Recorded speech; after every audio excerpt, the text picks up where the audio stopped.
अगर औलाद न होने के चांस भी हैं तो अल्लाह औलाद न होने के चांस को खत्म कर देगा, इसलिए कि मकसद बड़ा आली है। आपको बेटा नहीं देगा, मगर सलीका ये है, सलीका मांगने का।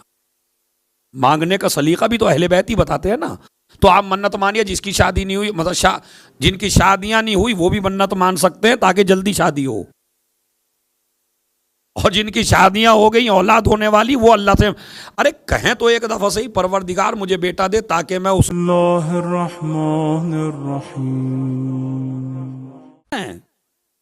तो जनाबे अबू तालिब भी आम बशर नहीं है, जनाबे ईसा के वसी है। उनके इस्लाम पे बहस ना करो, वसायत पे बहस करो। वसी हैं, अल्लाह की तरफ से मुंतखब है, नुमाइंदे हैं। अल्लाह ऐसे जिम्मेदारी थोड़ी ही देता है।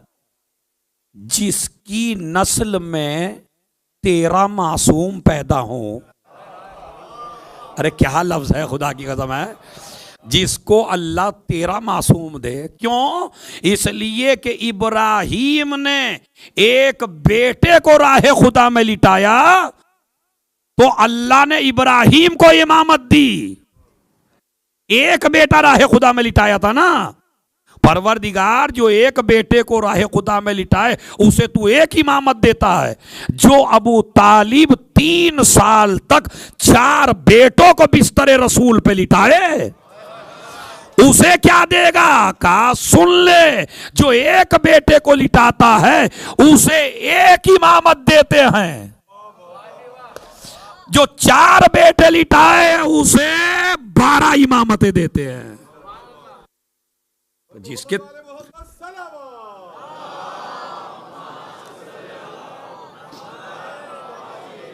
तो 12 इस्मतें हैं, और 13 इस्मतें जिसके घर में हो और 12 इस्मतें जिसकी नस्ल में हो। लफ्ज समझिए, मतलब 13 इस्मतें घर में लेकिन 12 इस्मतें नस्ल में। तो अब सुनिए अजीजों, जनाब मरियम की परवरिश का आ गया वक्त। परवरिश कौन करे? जनाब जकरिया। अब वो जो बाप हैं, बेटी की फजीलत चल रही है ना कि बेटी की तरबियत कैसे की जाए, तो आइए जनाबे जैसे ही जनाबे मरियम जवान हुई तो जनाबे जकरिया ने परवरिश करना शुरू की। जनाबे मरियम की कैसे? कुरान मजीद है कि जब जाते थे हुजरे में बंद करके जाते थे, ताला लगा के जाते थे। सबसे पहले आते थे, मरियम को देखते थे। एक दिन जब आए, कुल्लमा दखला जकरिया अल मेहराब, कुल्लमा दखला अलैहा जकरिया अल मेहराब। जब जनाबे जकरिया मेहराब में दाखिल हुए, यानी जहां जनाबे मरियम का हुजरा था वहां दाखिल हुए, ताला खोला। ताला खोलने के बाद क्या देखा? वजदा इंदहा रिज़्क़न, वहां देखा बेमौसम के फल रखे हुए हैं। मतलब आम का मौसम नहीं है लेकिन आम रखा हुआ है, अंगूर का मौसम नहीं है, अंगूर रखा हुआ है।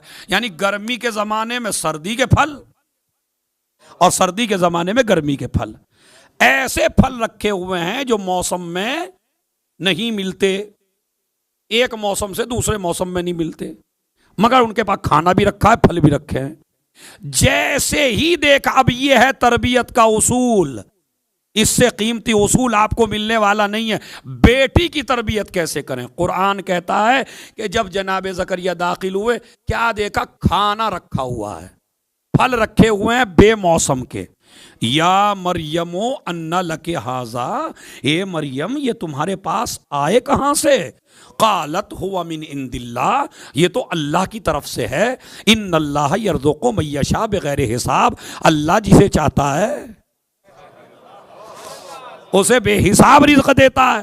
कुरान मजीद ने नस कायम की कि मरियम के ऊपर जन्नत से खाना आता था। अरे मैं दिल में उतर के बात कह रहा हूं आपसे।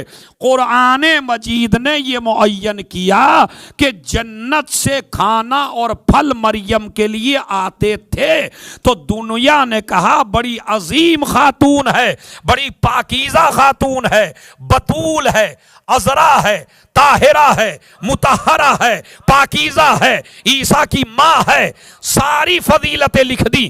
क्यों? ये लेके जन्नत से खाना आ रहा है। मैंने मुसलमानों के सामने हाथ जोड़े और हाथ जोड़ के कहा, जो अर्श का खाना जमीन पे खाए, अगर उसकी इतनी फजीलत है तो जो अर्श वालों को खिलाए।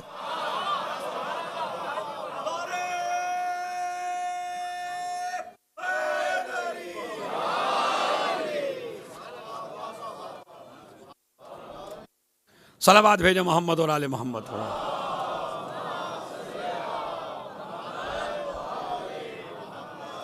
जन्नत से खाना आता था फातिमा के लिए। फातिमा जन्नत में खाना भेजती थी। अब एक भाई ने एतराज किया कि जन्नत में खाने की क्या कमी है? क्या कमी है जन्नत में खाने की? जन्नत में तो हर शे है, और फरिश्ते आए, फरिश्ते खाते नहीं है, तो काहे के लिए ले गए जनाबे ज़हरा के दर से?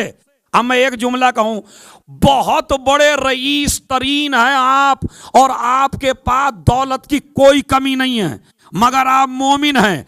आप गए इमाम के रोजे पर, इमाम के रोजे पे सूखी रोटियां बट रही थी, एक टुकड़ा कहने लगा बड़े से बड़ा रईस मुझे भी दे दो। अब मैंने उनसे पूछा आपके पास खाने की कमी क्या है? कहा खाने के लिए नहीं ले रहा हूं, अपने घर में रखना चाहता हूं ताकि मेरे माल में बरकत हो जाए।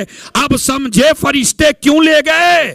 इसलिए कि जन्नत की नेमतें कयामत तक खत्म ना हो, इसलिए ज़हरा के हाथ की रोटी चाहिए।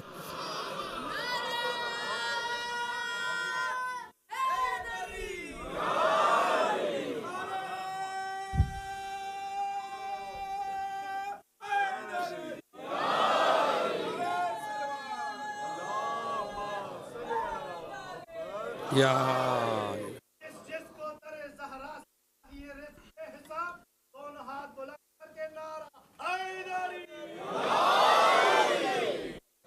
सलावत पढ़े मोहम्मद और आले मोहम्मद पर। समझ गए आप? समझे? और जनाब ज़हरा सलामुल्लाह अलैह की रोटी फरिश्ते नहीं खाते। जन्नत में जरूरत है ताकि जन्नत के रिज्क में बरकत हो सके बीबी ज़हरा के हाथ की रोटी से। अब चलिए बात यहां तक आ गई, तो जनाब मरियम के पास रिज्क देखा। बात फिर आ रही है जरा तबलीग की। रिज्क देखा, फल देखे। जब फल देखे तो या मरियम अन्ना लके हाजा, ए मरियम ये तुम्हारे पास आया कहां से? अरे आपको नहीं पता मरियम मासूमा है? काहे को पूछ रहे हैं? कहा न छत फटी, न दरवाजा फटा, न ताला टूटा, आखिर ये आया कहां से? परवरदिगार कहां से आया मरियम तुम्हारे पास? अल्लाह की तरफ से। यकीन आ गया। मैंने कहा जनाब ज़करिया से हाथ जोड़, बड़ा बड़ा खुदा की कसम तरबियत का सबसे बड़ा उसूल है जो कुरान करीम ने, इसे ज़ाय नहीं करना, मिस नहीं करना। पूरी मजलिस एक तरफ ये मैसेज, एक तरफ जो लेना है। ए परवरदिगार, ए जनाब ज़करिया मुझे बताइए, ये मरियम मासूमा है, मासूम नबी की माँ है, ताहिरा है, मुताहरा है, पाकीज़ा है, बतूल है, इसकी तहारत का ऐलान अल्लाह ने किया है। आप शक में हैं? क्यों पूछ रहे हैं कहां से आया? कहा नहीं, हर बेटी की तरबियत करने वाला ज़करिया नहीं होता, और हर बेटी मरियम नहीं होती। मैं पूछ मरियम से रहा हूं, सुना रहा हूं कयामत तक के हर बाप को कि बेटी की तरबियत का उसूल यह है कि अगर बेटी के हाथ में कोई ऐसी चीज देखो जो आपने न दिलाई हो, तो माँ बाप का पहला फरीजा है बेटी से पूछो ये आई कहां से? ये मोबाइल हमने नहीं दिलाया था, आया कहां से? ये पर्स हमने नहीं दिलाया था, आया कहां से? ये डायरी हमने नहीं दिलाई थी, आई कहां से? ये सूट हमने नहीं दिलाया था, आया कहां से? आजकल इतना माहौल खराब है कि लड़की न जाने किस किस लड़के से कौन सी चीज तुम्हारे घर में लेके आती है, और माँ बाप आंखें बंद करके पूछ नहीं पाते, बेटी जब हमने पैसा नहीं दिया था, ये चीज हमने नहीं दिलाई, ये तुम्हारे पास आई कहां से। और जब मामलात कंट्रोल से बाहर होते हैं तो बाप कहता है मेरी बेटी ने नाक कटा दी। भाई नाक एक दिन में नहीं कटती, बिगड़ी हुई औलादे तावीजों से ठीक नहीं होती, सही तरबियत से ठीक होती है। सलावत भेज दे मोहम्मद और आले मोहम्मद।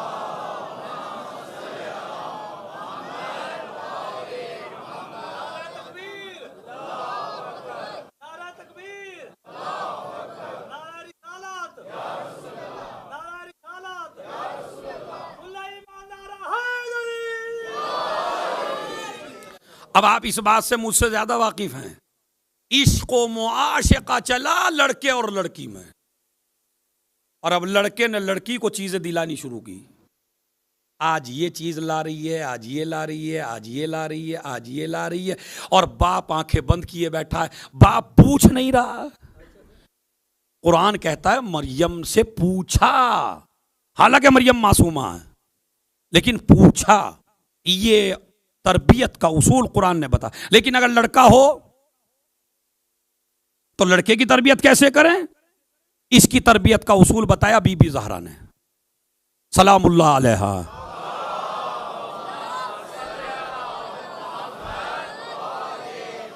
अल्लाह सुन, इसका उसूल बताया बीबी ज़हरा ने। मौला अली घर में आते, बीबी फातिमा सब कुछ बताती। आज मस्जिद में मेरे बाबा ने ये कहा, आज मस्जिद में मेरे बाबा ने ये कहा, आज मस्जिद में मेरे बाबा ने ये कहा। कहने लगे बीबी से, शहजादी आपको कैसे मालूम है, मैं तो अभी आया हूं, मैंने बताया नहीं है।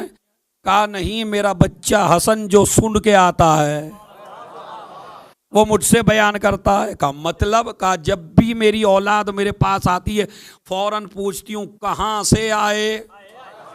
उन्होंने कहा मस्जिद से। कहा मस्जिद में क्या हो रहा था? कहा नाना खुतबा दे रहे थे। कहा नाना खुतबे में क्या पढ़ रहे थे?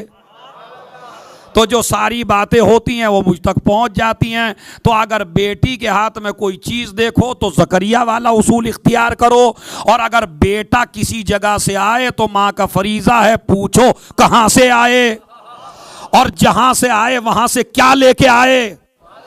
इसीलिए तुम्हारे लड़के जो हैं, इंडिया पाकिस्तान का उसूल बन गया, मजलिस इमाम बाड़े के अंदर हो रही है, जवान लड़के सारे सड़क पे खड़े हैं, माँ बाप से जाके कह देते हम तो मजलिस में आए, मजलिस का एक लफ्ज़ सुना नहीं है। तो अगर माँ बाप पूछे कहाँ से आए, कहा मजलिस से। कहा मजलिस में मौलाना ने क्या बयान किया। तो जब माएँ इस तरह पूछेंगी तो लड़का गलत सोहबत में नहीं बैठेगा। तो बेटी की तरबियत करना है तो ज़करिया की तरह, बेटे की तरबियत करना है तो फातिमा की तरह। अब यह औलाद जब इस तरह तरबियत में, अब इंसाफ से बताइए, अरे जब ज़करिया ने तरबियत की तो मरियम बनी।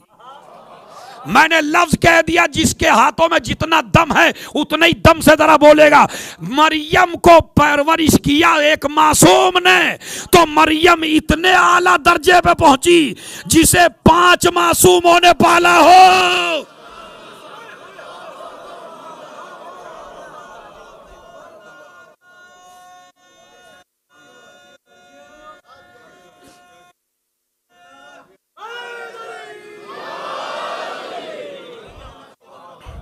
जिसे 5 मासूमों ने पाला हो।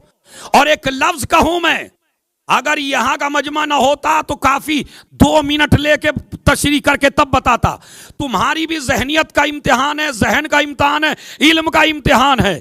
ज़ैनब उस पाकीज़ा किरदार को कहते हैं कि जिसे गैर मासूम ने हाथ भी ना लगाया हो। गोद में लिया, कभी रसूल ने, कभी अली ने, कभी हसन ने, कभी हुसैन ने, जो इस्मतों की 4 दीवारी में पले, उसे ज़ैनब कहते हैं। मन्नत काहे की मानी कि परवरदिगार अगर मुझे बेटा दे तो मैं उसको बैतुल मुक़द्दस की खिदमत के लिए मुअय्यन कर दूंगी। यानी खादिमे बैतुल मुकद्दस, अल्लाह के घर के लिए मैं उसको मुअय्यन कर दूंगी। इसी तरह जितना मजमा मेरे सामने बैठा है, ये मन्नत आपको भी माननी चाहिए। अब उनको नहीं मैं कह रहा हूं जो फारिग हो चुके हैं, मैं उनको कह रहा हूं जिनके औलाद होने के चांस हैं, तो उनको भी एक मन्नत माननी चाहिए। परवरदिगार अगर मुझे बेटा दे तो मैं उसे इमाम जमाना का सिपाही बनाऊंगा। मौलाना मोहम्मद वाह। अगर औलाद न होने के चांस भी हैं तो अल्लाह औलाद न होने के चांस को खत्म कर देगा, इसलिए कि मकसद बड़ा आली है। अगर बैतुल मुकद्दस की खिदमत के लिए अल्लाह एक औरत को एक बेटी दे सकता है, तो जहरा के बेटे की खिदमत के लिए आपको बेटा नहीं देगा। मगर सलीका ये है, सलीका मांगने का, मांगने का सलीका भी तो अहले बैत ही बताते हैं ना। तो आप मन्नत मानिए, जिसकी शादी नहीं हुई, मतलब जिनकी शादियां नहीं हुई वो भी मन्नत मान सकते हैं ताकि जल्दी शादी हो, और जिनकी शादियां हो गई, औलाद होने वाली, वो अल्लाह से अरे कहें तो एक दफा सही, परवरदिगार मुझे बेटा दे ताकि मैं उसे इमाम ज़माना का सिपाही और खिदमत गुजार बनाऊं। इन्होंने मन्नत मानी, परवरदिगार। अब कुरान मजीद है सूरह आले इमरान, बिस्मिल्लाहिर्रहमानिर्रहीम। व इज़ क़ालत इमराअतु इमरान रब्बे इन्नी नज़रतु लका माफी बतनी मुहर्ररा। पालने वाले, मैं मन्नत मान रही हूं कि परवरदिगार मुझे अगर तूने बेटा दिया तो मैं बैतुल मुकद्दस का उसको खादिम बनाऊंगी और खिदमत करवाऊंगी अल्लाह के घर की। ये मन्नत कुरान मजीद में है। उन्होंने तो वैसे नियत की बेटे की, मगर जो लफ्ज कहा वह मुहर्ररा कहा। रब्बे इन्नी नज़रतु लका माफी बतनी, यानी जो कुछ भी मेरे बतने मुबारक में है मैं उसको तेरे लिए मन्नत मान रही हूं। बेटे का तज़किरा नहीं किया उसमें, मुहर्ररा का लफ्ज है, यानी जो तूने मेरे पेट में रखा है मैं उसकी मन्नत मानती हूं। इसका मतलब है मरियम की मां चाहे जितनी आली हो, अब मैं तवज्जो चाहता हूं एक एक आदमी से, जरा खामोश ना रहिएगा। जितनी भी मां चाहे मरियम की जितनी आली हो, जितनी बुलंद हो, जितनी पुरवकार हो, जितनी बाइज्जत हो, लेकिन मरियम की मां को यह नॉलेज नहीं है कि उसके पेट में लड़का है। मैंने लफ्ज कह दिया, जो मजलिसों के शौकीन थे वो पहुंच गए। मरियम की मां चाहे जितनी अजीम है, मगर पता नहीं है कि पेट में लड़का है या लड़की है। मगर आइए अली की मां, परवरदिगार तुझे इस घर का वास्ता, वह बेहक़्क़े हाज़ल मौलूद, और इस बेटे का वास्ता जो मेरे बतन में है। मरियम की मां को पता नहीं है कौन है, फातिमा बिनते असद को पता है बेटा है, और खाली फातिमा बिनते असद को नहीं पता, जब रसूल की पैदाइश हुई, रसूल का नूर जमीन से आसमान तक पहुंचा, पूरी कायनात मुनव्वर हो गई, रोशन हो गई। जनाबे फातिमा बिनते असद घर में थी, जनाबे आमना के पास, अपने घर आई। अबू तालिब, मैंने ऐसा ऐसा देखा, ऐसे मोज़ात देखे, इतना नूर देखा, इतनी रोशनी देखी। कहने लगे ताज्जुब ना कर, अल्लाह 30 साल के बाद तुझे भी ऐसा ही देगा।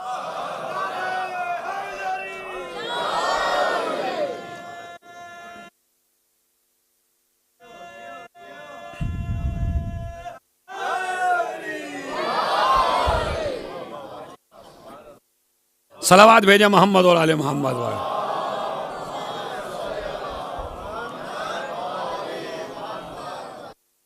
समझ गए आप?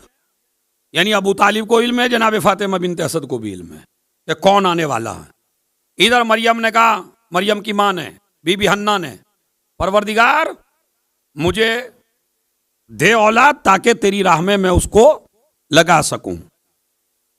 अल्लाह ने औलाद की खुशी दे दी, बतने मुबारक में बच्चा आ गया।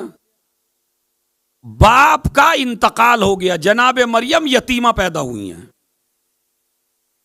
जनाबे मरियम जब पैदा हुई तो उनके बाप जिंदा नहीं थे। जैसे रसूल जब पैदा हुए, आज मैं पढ़ रहा था बैठे बैठे, मुझको भी नहीं पता था, देखो ये मजलिसों की देन होती है, मुझको भी नहीं पता था जनाबे मरियम यतीमा पैदा हुई हैं। लेकिन आज मैंने जब एक किताब में पढ़ा तो फिर दूसरी पढ़ी, फिर दूसरी को तीसरी पढ़ी। कहीं ऐसा ना हो किसी को बाप जिंदा मिल जाए विलादत के वक्त तो वो मुझे पकड़ ले इमाम बारगाह शारजा में।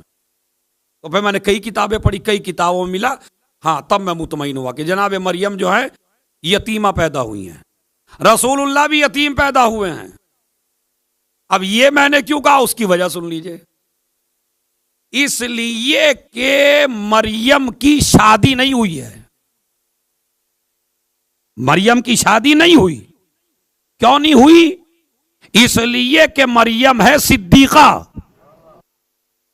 और सिद्दीका की शादी उससे हो सकती है जो सिद्दीक हो। मरियम है मासूमा, मासूमा की शादी उससे हो सकती है जो मासूम हो। अल्लाह ने यह तो गवारा कर लिया कि मरियम मां बन जाए बगैर शादी के, मगर यह गवारा नहीं किया कि सिद्दीका की शादी। अब मैं हदीस सुनाऊंगा तो आप 7वें आसमान पे पहुंचेंगे।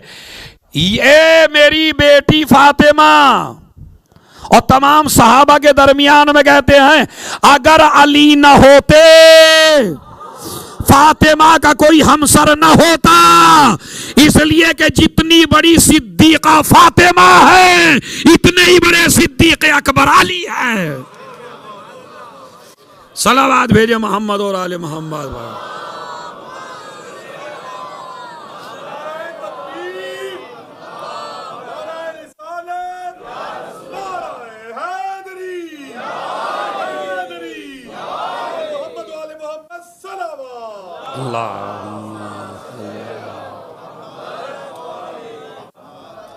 सुनिए अभी जरा तरबियत की तरफ आ रहा हूं। तो यतीम पैदा हुई, वो भी यतीम पैदा हुए, ये भी यतीमा पैदा हुई। अब इनकी शादी नहीं हुई तो रिवायत में, अब नई हदीस सुना रहा हूं आपको, नई मतलब आपने सुनी नहीं है ज्यादा, रिवायत में मौजूद है कि जनाबे मरियम की शादी रसूल आजम से होगी जन्नत में।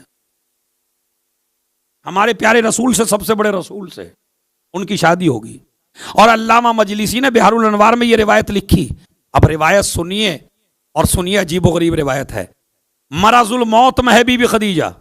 ए खदीजा, क्या तू इस बात से राजी नहीं है? भाई देखिए मैं बहुत संभल के पढ़ूंगा, आप उसे समझ लीजिएगा। ए खदीजा, क्या तू इस बात से राजी नहीं है कि अल्लाह ने मेरी शादी तेरे साथ दुनिया में भी की? अब आगे का लफ्ज बोल दीजिए खुद ही।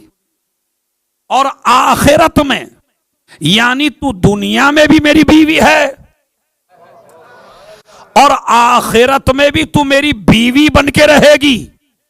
अरे बहुत बड़े फजाइल है खदीजा के। बीवी बनना दुनिया में कमाल नहीं है, कमाल है कि दुनिया में भी रिसालत की बीवी हो और महशर में भी रिसालत की बीवी हो।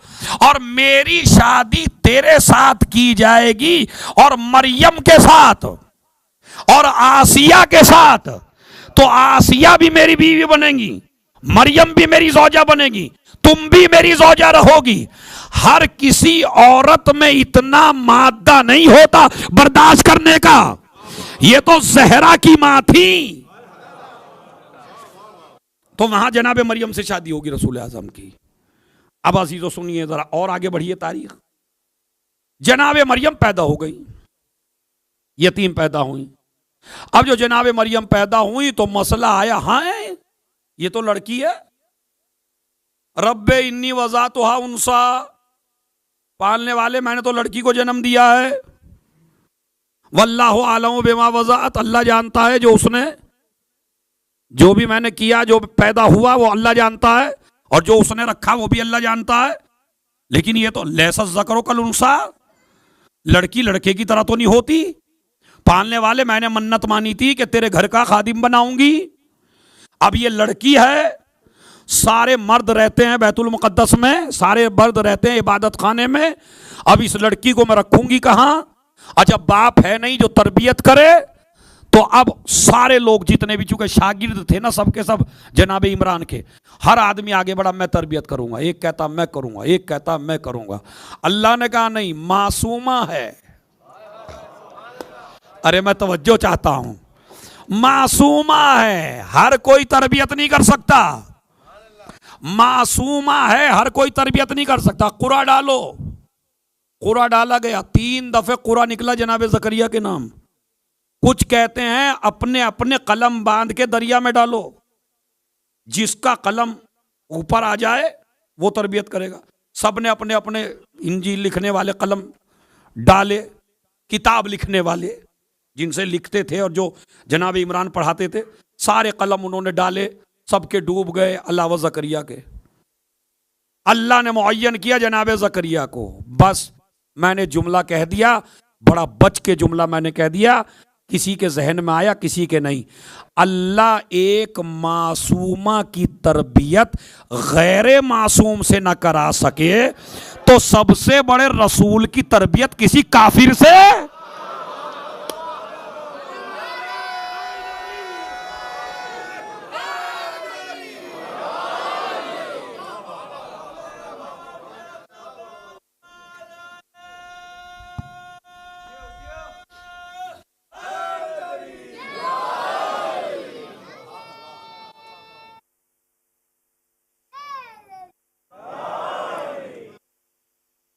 ये कुरान है, मैं दलीलें आपको कुरान से लेके चल रहा हूं भाई, अपनी तरफ से तो एक लफ्ज बोल ही नहीं रहा हूं।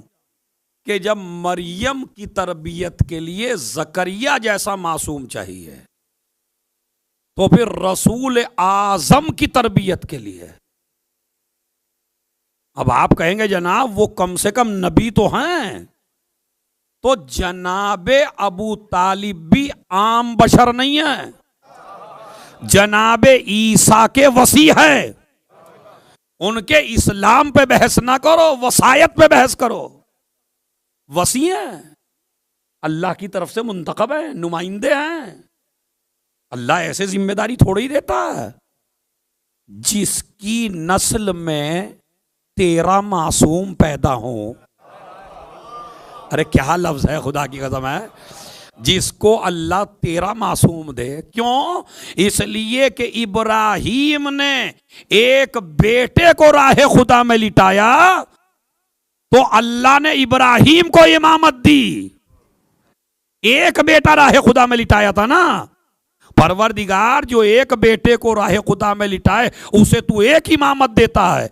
जो अबू तालिब 3 साल तक 4 बेटों को बिस्तर रसूल पे लिटाए, उसे क्या देगा? कहा सुन ले, जो एक बेटे को लिटाता है उसे एक इमामत देते हैं, जो 4 बेटे लिटाए उसे 12 इमामतें देते हैं। जिसके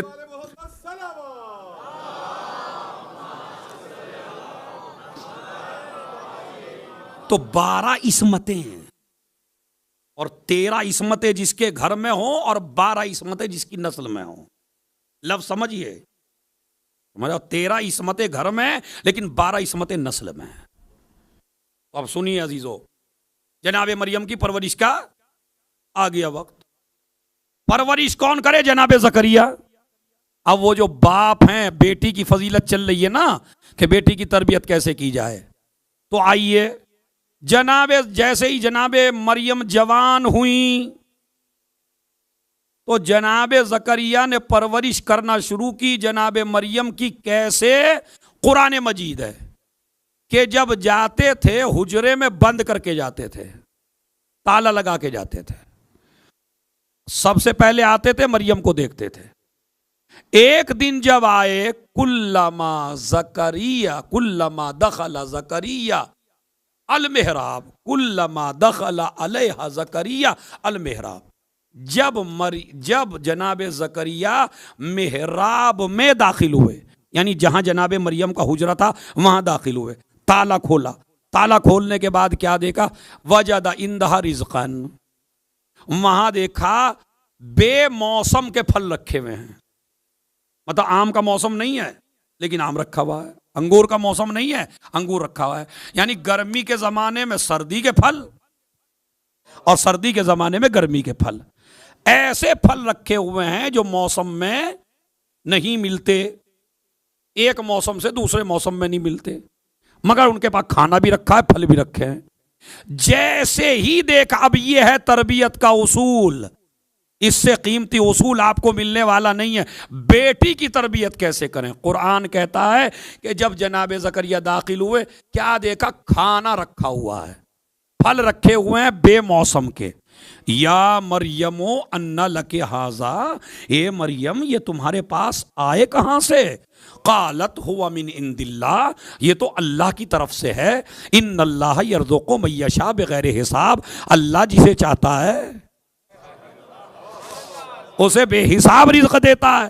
कुरान मजीद ने नस कायम की कि मरियम के ऊपर जन्नत से खाना आता था। अरे मैं दिल में उतर के बात कह रहा हूं आपसे। कुरान मजीद ने यह मुअय्यन किया कि जन्नत से खाना और फल मरियम के लिए आते थे। तो दुनिया ने कहा बड़ी अजीम खातून है, बड़ी पाकीज़ा खातून है, बतूल है, अजरा है, ताहिरा है, मुतहरा है, पाकीज़ा है, ईसा की माँ है, सारी फजीलतें लिख दी। क्यों? ये लेके जन्नत से खाना आ रहा है। मैंने मुसलमानों के सामने हाथ जोड़े और हाथ जोड़ के कहा, जो अर्श का खाना जमीन पे खाए, अगर उसकी इतनी फजीलत है तो जो अर्श वालों को खिलाए